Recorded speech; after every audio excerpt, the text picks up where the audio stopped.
Live from downtown Detroit, home of WDIV and Click on Detroit, Local 4 News at 11 starts now. Welcome to your Friday night. I'm meteorologist Andrew Humphrey. Still a beautiful looking night after some gorgeous sunshine earlier today. Got some showers off to our west. What does it mean for our weekend? That and your 7-day forecast coming up. Okay, Andrew, an Oakland County woman goes missing at her family's cabin up north. Why deputies believe she could be in danger. And after more than a month on the picket lines, this weekend, auto workers will finally get to weigh in on the deal made between the United Auto Workers leadership and General Motors. All coming up. We're going to begin, though, this evening at 11 with a suburban police officer who is off the job. He's on leave after it's discovered Grand Blanc police have been investigating him for criminal sexual conduct. Mara McDonald is live in Waterford Township tonight, and Genesee County, the prosecutor there, has issued charges, actually, Mara. Kimberly, that's right, and the charges are serious. We're talking about 2 counts of third-degree criminal sexual conduct. Let me show you. Police will only say the criminal sexual conduct charges stem from an incident in Grand Blanc last year, and it took until May 30th for Officer Kevin Thompson to be charged and arraigned. Interestingly, Grand Blanc says it has no booking photo of him. Thompson has been on the job here at the Waterford Police Department for 2 years. In a statement, Police Chief Scott Underwood says, in part, quote, the alleged incident took place while Thompson was off duty and did not occur in the township of Waterford. The chief goes on to say as soon as he was made aware of the charges, he put Thompson on unpaid leave. Back here live, the chief adds that he will remain on unpaid leave until this whole issue is resolved. And right now, what we hear is that Thompson is scheduled to be in a Genesee County courtroom in 10 days. That's for a preliminary exam to determine whether there's enough info here to go to trial. We're live in Waterford tonight. I'm Mara McDonald, Local 4. Hey, Mara. We are just hours away from UAW members beginning the ratification process, which could end the month-long strike against General Motors.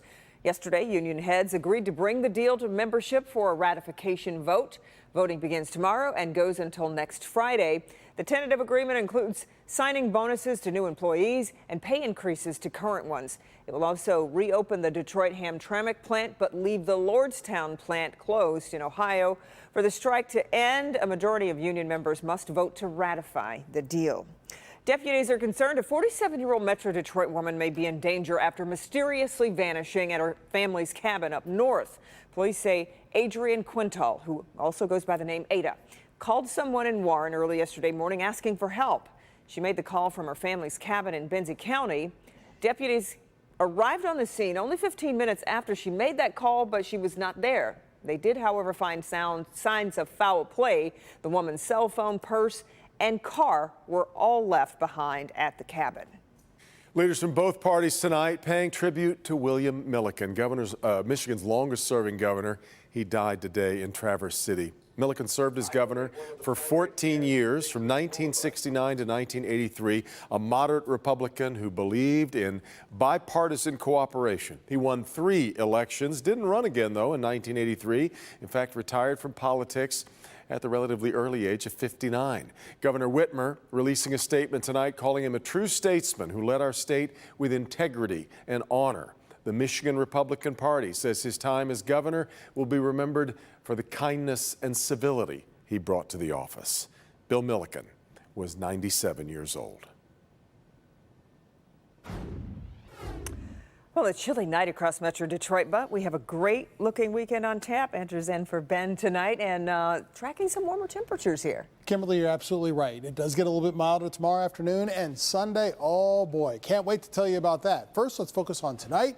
It is getting chillier out there. We're staying away from the freezing mark so far, although it is pretty cold in Port Huron at 36 degrees. Some of these areas up north will get closer to the low 30s, but staying mostly above freezing. Wouldn't be surprised, though, by a few sparsely populated areas of frost by morning. Most areas, though, will be frost-free. Now, that being said, temperatures will dip into the 30s in many areas. It's now 44 degrees over at Metro Airport, 43 for our friends at City Airport, and again, 36 in Port Huron, all with a calm wind. So we are looking at chillier conditions overnight tonight, but it does remain dry. We have a few clouds overhead, but that is it. Some of those high clouds will continue to stream overhead as it gets chillier. Tomorrow, more sunshine on the way, and it gets milder with temps in the low 60s. Sunday, wonderful weather as well. We'll talk about how warm it gets, and as you know, marathon is on Sunday morning. We'll talk about your marathon forecast plus your 7-day forecast in minutes.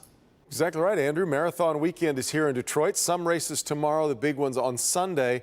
It's also a football weekend. Big game at Ford Field coming up, so it could mean parking will be an interesting and premium experience. Jason Colthorpe is on the streets downtown tonight with more as all the preparation begins. Jason? Yeah, everywhere you look out here, Devin, you can see the preparation. I mean, the barricades are up on street corners. You see cones everywhere. And this is going to transform. Let me just give you an idea of where I am, how this is going to transform. I'm on Ford Street near Cass by the Detroit Club. This whole sidewalk here, this is all going to be grandstands, the parking lot of the Detroit Club. They're going to put in huge big screens here so people can watch the race. Of course, there'll be tons of porta potties, very important to the runners. We need lots of those. And yeah, these streets right here will be flooded with runners. And of course, you got the football game, but you ask Detroiters, the runners, the visitors, they're all excited about it. Downtown Detroit, low key on a Friday night. Perhaps the calm before the storm, because come Sunday morning, the streets will be flooded with runners. It's an awesome way to support the city. I am so excited. I have been waiting 10, 12 years to do this, and I'm finally doing it. It's on my bucket list. Amazing for the city. We want everyone to know that Detroit is a place where people want to live, work, and play. Mixing with the marathoners will be Lions tailgaters getting ready for a 1 o'clock game. But ask anyone who will be down here, even the ones who live here, and they love it. Full day of fun. Yeah, playing on running and then meeting up with some friends and then tailgating. It's a lot of activity. And activity for Regina Gaines, who owns the wine shop House of Pure Vin, means opportunity. Especially in October with women, because they're bonding together to kind of like race for the cure as well. So yes, and then the weather's great. So 60 degrees in October in Detroit is kind of cool. So this is the perfect storm for a business owner. Yes, it is. Oh, I forgot to mention all the road closures. You know what? Don't sweat it. It's traffic. You gotta have the right mindset. Yeah, right in the mindset. Try to be part of it. Have a good playlist. Right. And if there's one group of people that knows the importance of a good playlist, it's runners, right? Well, by the way, all those road closures and shutoffs and things like that, just keep an eye out for these cones. And of course, the golf carts. We've already seen them up and down the streets. For all of those latest details, we have it all for you. Click on Detroit.com. Devin? You know, the football game a home game always seems to collide with the marathon somehow. It just seems to work out that way every year, doesn't it? It'll be fun. Yep. Everybody's excited. There'll be a lot of people down here. Sure will. All right, Jason. Kim.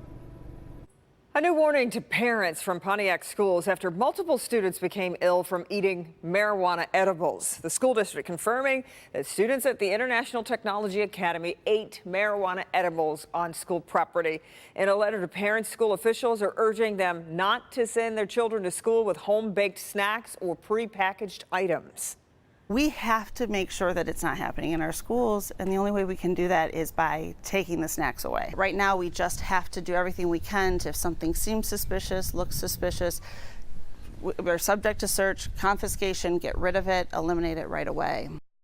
Students with packaged snacks or baked goods may be subject to a search and will face immediate disciplinary action if the snacks contain THC from marijuana.